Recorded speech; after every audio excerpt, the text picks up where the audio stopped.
So this tip involves a few steps that enables you to set up a navigation form with buttons on it that a user can click that takes them from one worksheet to another.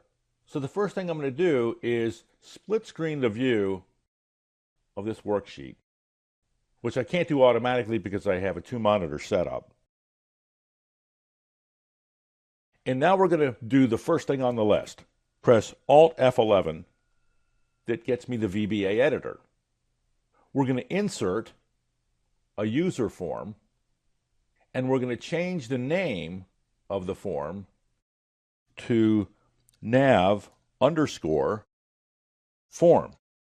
It's important to put that underscore because you can't have any spaces in the name of the form. Then we're going to change the caption from user form 1 to navigation form, or whatever you want to call it. Next, we're going to pull up the toolbox, which we can do by clicking off the form and left-click that hammer and whatever else it is, wrench, I guess. We're going to add a command button, which looks like this. It's the one on the far right on the second row. We're going to double-click the command button to pull up the code that's associated with that command button.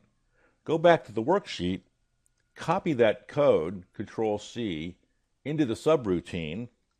Then we're going to insert a module, insert module, and we're going to copy this code into the module. We're done with the VBA editor, so I'm going to close it.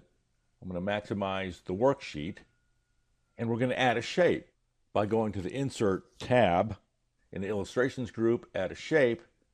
I'm going to add that shape, the rectangle with the rounded edges. I'm going to go to the Format tab, format the shape to look like a button. And finally, I'm going to right-click the shape, assign the macro, and the macro we're going to assign is navFormShow, which is the macro we created, this subroutine we created in step 10. Left-clicking OK, clicking off this button. When I click the button, the navigation form pops up, and on the navigation form is the button that we created, which of course we would rename. Command button 1 is the default name. And when I click on that button, I'm taken to sheet 76. Now you can of course add more buttons to the navigation form and assign a worksheet to each one of those buttons. And you also can rename the button, something that makes sense to rename it to. So this way you can provide some interface between you and your user by way of a navigation form that you can launch by attaching it to a button.